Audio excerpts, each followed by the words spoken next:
Sean.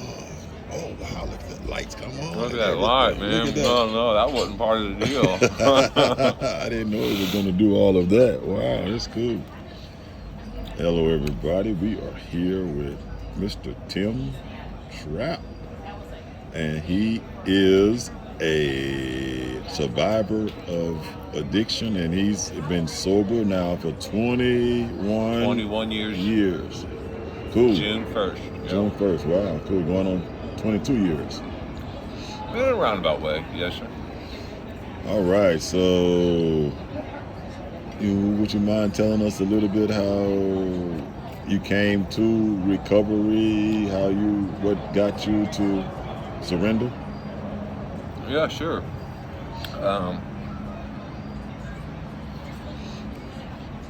I had been in a marriage for 5 years. We lived together about 6. And then this one evening, I had told the ex-wife to get the hell out. And she did. And it was like, wait, what? No, we're supposed to fight. Yeah, and then make up, right? Yeah. No, she was done. This time it was for real. Yes, sir. And it's not like I was a mean, abusive, physically abusive, emotional abusive, but not in a punisher, captive kind of way. I was just a dick. Yeah. And not every time. This is when you were drinking. This was Yeah. Yeah. And even not on every drunk either. Yeah. But when, as we say in the rooms, it's not that you get in trouble every time you're drinking. Yeah. But whenever you're in trouble, you have been drinking. Mm-hmm. I don't do stupid shit normally when I'm sober. Yeah. So when she left, I thought, well, yeah, I can live the life that I know now, that I love, that I'm good at. Mm-hmm. Drinking and drugging and chasing skirts, right? I'm free. Yeah. So I went to the restaurant bar that I was currently employed at. And I'm just trying to get hammered, and it's like a Friday or a Saturday or something. Mm-hmm. And I just couldn't, it wasn't working. I wasn't getting drunk, I was still pissed off. Well, yeah, the wife left. So over the weekend, I finally get back home. This one Sunday night, Monday night. And I'm frustrated, upset, broken. Yeah. I find myself in the face of my couch, praying to the God of my fathers. I was raised in Christian church. Mm-hmm. I am a believer of Jesus Christ, my Lord and Savior. Yes, Has sir. been for a long time, but I was just always kind of like the back row guy, right? Yeah. So I'm wanting my wife back. I got my face in the couch, and in my mind's eye, my spirit man sees Christ. Yeah. And I know at that moment everything's going to be all right. There's this, and so I get up from my couch, and there's a peace, a calmness. Even the lighting in the house at that moment was different. Just okay, yeah, it's a trip. Mm-hmm. I find myself in the 1-800 alcohol abuse hotline. Please leave your name and number. We'll get back with you. Are you kidding me? He's like, I need help right now. So I leave my name and number, and then sometime later, this gal calls back, and her name was Charlotte, and we had a good long conversation. She asked me if I knew anybody in recovery or in AA, and well, yeah, our waitress I had worked with on and off for 10 years, she had been inviting me to AA meetings for years. Yeah. She knew something I didn't. So that following morning, it was like the 31st of May, and it was hot.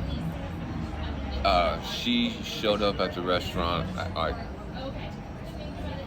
10 o'clock. I knew her work schedule, but this was my day off. So I'm there in the parking lot. she comes up and I holler at her, and she comes up and she says, well, what's going on? Oh, you know, I'm 6'4". It's summertime, but I got my coat on. I'm telling her what's going on. Yeah. I'm crying. I got snot slinging, you know. And she says, well, Timmy, what you gonna do?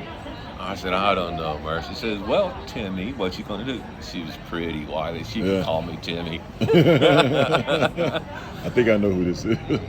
So I said, well, I guess I'm going to AA with you tonight. She says, good answer. Meet me here at 5 o'clock and I'll take you over. And Oh, so wow. we went to 202 that evening, and I picked up my white chip. And I don't know exactly what was said, but I knew as soon as I got into that room, to the top of the stairs of 202, Friendship House, there was a peace and ease. I knew I was home. Yeah. And so I was like, what? Okay, got this white chip. All right. So I get back home, feed my dogs. I had 3 or 4 bloodhounds in the backyard, and it was summertime. I needed to check the water, do my chores. Mm-hmm. And trying to get settled down. The house is empty. It's just me. Can't get settled down. I can't read this stupid big blue book that somebody gave me. I can't read it. Not that book. Yeah, that book. So I said, well, man, I got to get settled down. So there's got to be some pot in this house, man, somewhere. So I finally find a little piece of bud, and I got my little one-hitter pipe. And so this was on May 31st. I get a phone call. Well, the phone was never for me. It was always for the wife or the stepchildren. It was never for me. This time it was. And it was a cat I had met at 202. Oh, wow. And so I got me a hit. And it's, I said, yeah, hello? And he said, yeah, Tim, this is Gary. And I was like, Gary? He said, yeah, from 202. It was like, oh. What's up, man? And, you know, so he's just checking on me. I felt like I got busted by my dad. Yeah. Just from that phone call from smoking pot, because I'm not supposed to do anything. I told these people that I've never met before other than that one girl, no, I'm done, you know. So I'll go to work the next day, and I give one of the other little cooks my little stash and my little one-hitter pipe, and he'd been wanting that pipe for years. It was cool. He was like, yeah, I finally got it. Yeah. So that's why I changed my sobriety date to June 1st. Yeah. And I stayed with the program. The wife came back about 3 months later, and I tried to make it work. Yeah. And I felt like I was the only one trying to make it work. You're trying to make amends and stuff, right? Trying to make amends, working my steps. Yeah. Doing the freaking deal the best I could. I was going to work, going to meetings, going home. Going to work, going to meetings, going home. And I just wasn't getting any kind of reaction that I thought I needed to be getting. And so about a year and a half later, I left her. And I had met this gal at 202 at the rooms, and we were friends. We dated for a while, and then I find out that she didn't have a year of sobriety, and so I backed it off, our relationship, because I didn't want to be that predator. Yeah. And so I was like 36, 37 years old. I ended up moving back to Kansas, grown-ass man living with his mama, you know. I was there at one point. Yeah, it happens. It happens. And it was kind of like a reboot, I guess. Yeah. And then I eventually moved back to Nashville in 2007. And I'm seeing my girlfriend, my lady friend. We kind of start dating again. And then, you know, I'm also dating other ladies, women. And she tells me one day that I asked her how she's doing, and she says, well, my emotions are all messed up and confused. I said, well, what's wrong, baby? She says, well, I want all your attention and your affection. And I said, well, I told you just say the word. She says, well, I guess I'm saying the word. I'm like, well, okay. So I kind of start cutting these other girls loose, and it's not like I'm a player. Yeah. Just a single guy, but now I'm committed to this lady, Mm-hmm. and now we're just going steady. We go for about a year. We go to a meeting at 2:02, at 5 o'clock, and then after which we go to Shoney's for Friday night dinner. And I'm driving. She says one thing and another. So you want to go wedding ring shopping? Oh, wow. I said, for us? She says, well, yeah. Yeah. And so, well, sure. I says, okay, well, and at this time I had a job where I was at work at like 6 in the morning, and this is like 6 in the evening. I'm hungry. And I said, well, can I eat first? She said, sure. I'm like, all right. So we're engaged about a year, and we get married. And so I met this girl on AA campus. Oh, wow. And we, after many years of kind of like an on-again, off-again kind of relationship, I ended up marrying her. Oh, cool. And we both are in recovery. We both understand, when I get frustrated, it's about me. It's not about you. Mm-hmm. I've learned, to pause when aggravated. Yeah. And because something, when I'm angry, something inside me feels I'm not getting what I need or what I deserve. Mm-hmm. And so, well, that's when I have to look, because of the training recovery has given me, AA has given me, is what am I angry about? Okay, I'm angry about this. Well, what part of me is not getting what it thinks it needs?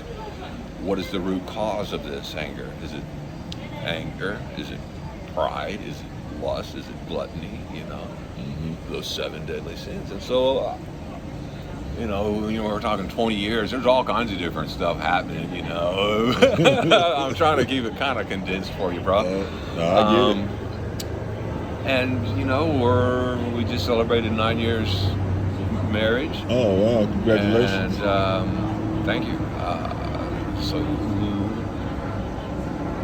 when we do kind of want to butt heads, I've learned to pause and keep my mouth shut, step away, and apologize for my part. Not necessarily about what the argument was about, but for me being a jerk, for me being selfish, me being, prideful, and whatever the case may be, right? Yeah. Because I have to learn to look at all of that. What is my part in any of this anger? It's pride, lust, fear, jealousy, the 7 deadly sins. Mm-hmm. Pride.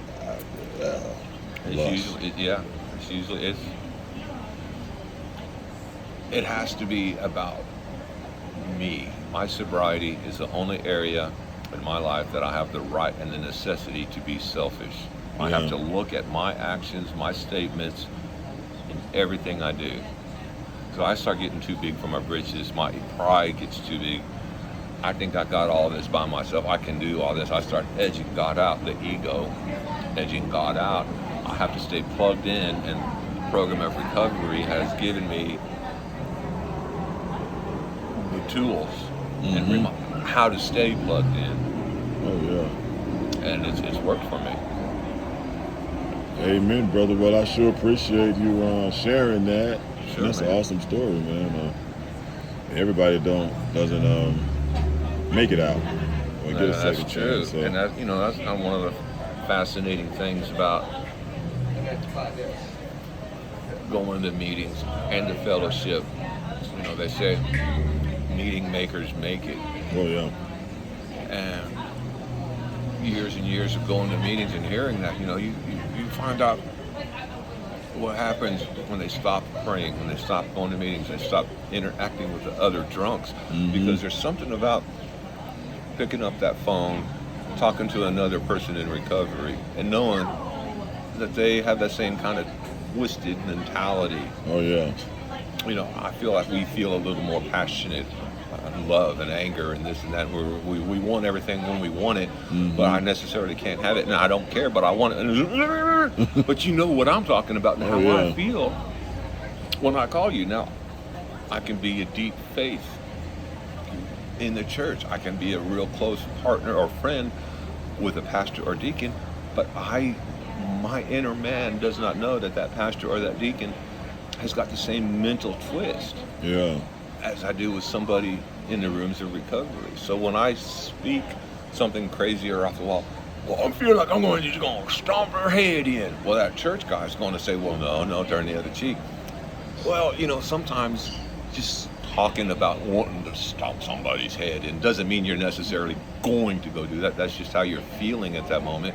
If you're a drunk like me, you understand that. If you're drunk like me with some sobriety time, you'll say, well, yeah, okay, now what you really going to do about this? You know, because we know that you're not going to go stomp his head in. You know, it is my experiences, man. You know, just talking out the problem and not judging somebody for wanting to do or thinking about actions. Somebody who knows how you feel and why you feel that way. It's just a feeling, it's just a thought. That don't mean I have to act on it. Most folks don't. Most folks don't. But the scary thing is, if you're drunk like me, start thinking about drinking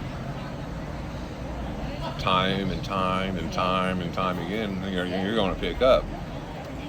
I have sponsored a number of guys. They quit calling, they continue to think about drinking, they end up drinking. Start, what's that old saying? Pain shared is halved, joy shared is doubled.